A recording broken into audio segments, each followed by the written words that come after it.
दोस्तों, क्या आपने पठान फिल्म देखी है? तमाम एक्शन सीन्स और धमाकों के बीच ये फिल्म एक अहम सवाल भी उठाती है। वो सवाल है रक्त बीज। फिल्म के स्टोरी प्लॉट का अहम हिस्सा है रक्त बीज, यानी स्मॉल पॉक्स वायरस का सैंपल जैसे कहानी का विलेन हासिल करता है और फिर इस वायरस को जेनेटिकली ऐसे मॉडिफाई करता है कि इसका असर कई गुना तेज और खतरनाक हो जाता है। सिर्फ पठान ही नहीं, बॉलीवुड और हॉलीवुड की कई फिल्मों में वायरस के हमले को स्टोरी का हिस्सा बनाया गया है। ये कथानक काल्पनिक होते हैं, मगर फिर भी इन्हें इंस्पायर करने वाली घटनाएं जरूर वास्तविक होती हैं। पठान में वायरस को मॉडिफाई करने की कोशिश बहुत कुछ उन आरोपों से मिलती जुलती है जो कोरोना वायरस के मामले में चीन पर लगते रहे हैं। वहीं ज़ॉम्बी पर आधारित HBO की series the last of us एक असली फंगस पर आधारित है जो अपने शिकार को कंट्रोल करता है। जानिए क्या कहता है फिल्मी वायरस के पीछे का विज्ञान। क्या वाकई में ऐसे वायरस हैं जो हमारे लिए फिर महामारी का खतरा पैदा कर सकते हैं? सिर्फ फिल्मों में ही नहीं, वायरसों का खतरा हमारी दुनिया में पहले से मौजूद है। दुनिया में वैक्सीन को ऑपरेशन के लिए बने ऑर्गेनाइजेशन गावी के मुताबिक अभी भी कई वायरस ऐसे हैं जो दुनिया में अगला पेंडेमिक ला सकते हैं। 2020 में कोंगो में इबोला वायरस के आउटब्रेक को रोकने के लिए पूरी दुनिया ने मिलकर प्रयास किया था।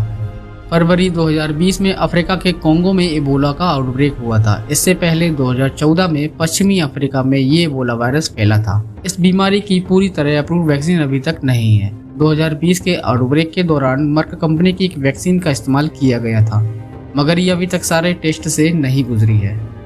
युगांडा में मार्बर्ग का आखिरी आउटब्रेक हुआ था। इबोला परिवार का ये वायरस भी बॉडी फ्लूइड से फैलता है। 2017 में अफ्रीका के युगांडा में ये आउटब्रेक फैला था। इस वायरस के लिए भी अभी तक फुली अप्रूव्ड वैक्सीन नहीं है। निपा वायरस का आखिरी आउटब्रेक केरल में हुआ था। तब इसे कंटेन करने के लिए केरल सरकार को युद्ध स्तर पर काम करना पड़ा था। इस वायरस का फैलाव चमगादड़ों से इंसानों में होता है। अब तक इस वायरस का वैक्सीन तैयार नहीं किया गया है। ये साउथ ईस्ट एशिया के चमगादड़ों में बहुत कॉमन है। ये मार्स-CoV-2 वायरस की माइक्रोस्कोपिक तस्वीर है। ये वायरस सांस के रास्ते शरीर में प्रवेश करता है, यानी मरीज के खांसने छींकने से वायरस फैलता है। Middle east respiratory syndrome corona virus का इस वायरस का पूरा नाम है।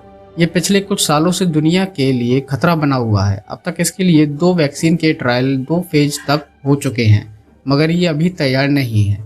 अब समझते हैं कैसे पठान फिल्म का प्लॉट हकीकत भी बन सकता है। अमेरिकी सीनेट में पेश रिपोर्ट में आरोप वुहान में वायरस को मॉडिफाई किया जा रहा था, जो कि लीक हो गया था। वुहान इंस्टीट्यूट ऑफ वायरोलॉजी में कोरोना फैमिली के वायरस पर काफी पहले से रिसर्च हो रही है। अमेरिकी सीनेट कमेटी की एक रिपोर्ट पिछले साल पेश की गई थी। इस रिपोर्ट में बताया गया था कि चीन के वुहान में सोर्स वायरस पर रिसर्च की जा रही थी। रिपोर्ट के मुताबिक वुहान की लैब में सोर्स वायरस के ऐसे स्ट्रेन पर रिसर्च की जा रही थी जो इंसानों में ज्यादा तेजी से फैलता हो। इसके लिए यूनान समेत कई जगहों से वायरस के सैंपल भी इकट्ठे किए गए थे। रिपोर्ट के मुताबिक वुहान इंस्टीट्यूट ऑफ वायरोलॉजी कई पश्चिमी इंस्टीट्यूट के साथ भी कोलैबोरेट करता था।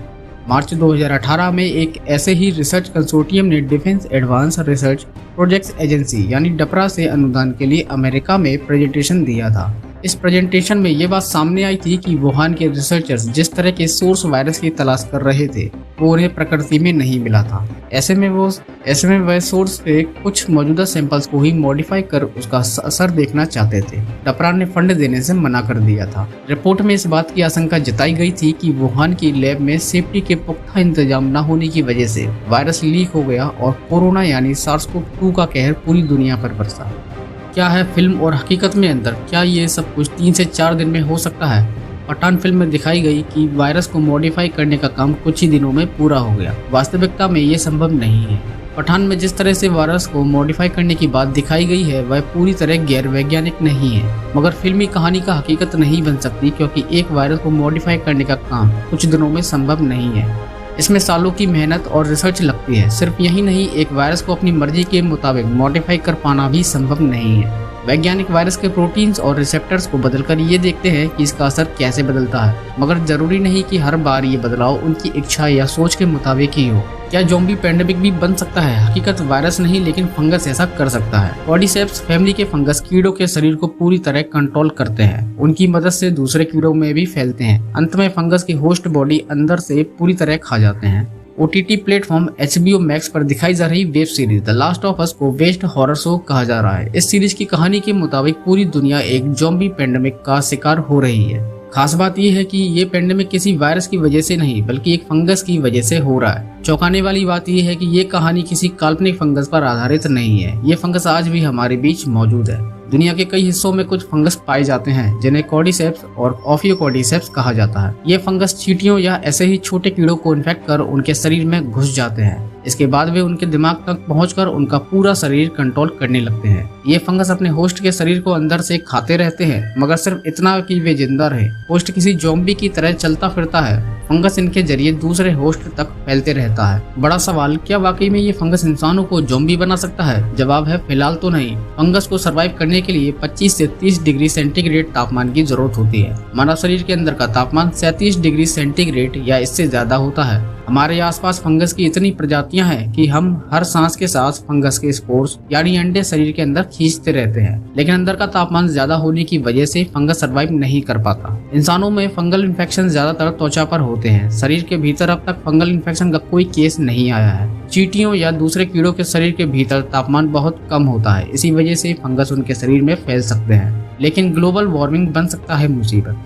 ग्लोबल वार्मिंग की वजह से कुछ फंगस प्रजातियां खुद को बदल रही हैं। कॉर्डिसेप्स ने भी ऐसा बदलाव किया तो खतरनाक हो सकता है। वैज्ञानिकों ने कुछ टेस्ट में पाया गया है कि फंगस कुछ प्रजातियों ने ज्यादा तापमान में भी सर्वाइव करना सीख लिया है। इसकी वजह ग्लोबल वार्मिंग को माना जा रहा है। दुनिया का तापमान बढ़ने की वजह से फंगस की प्रजातियों को ज्यादा तापमान में सर्वाइव करने की जरूरत पड़ रही है। ये स्किल अगर कॉर्डिसेप्स और ऑफियोकॉर्डिसेप्स प्रजाति ने भी डेवलप कर लिया तो मानव शरीर के अंदर भी सर्वाइव कर पाएगा। इसी सिद्धांत को ही द लास्ट ऑफ अस ने भी कहानी का आधार बनाया है। तो दोस्तों, आपको वीडियो कैसा लगा कमेंट में जरूर बताइए, और वीडियो पसंद आया हो, इन्फॉर्मेटिव लगा हो तो लाइक करके दोस्तों के साथ शेयर भी कर दीजिए।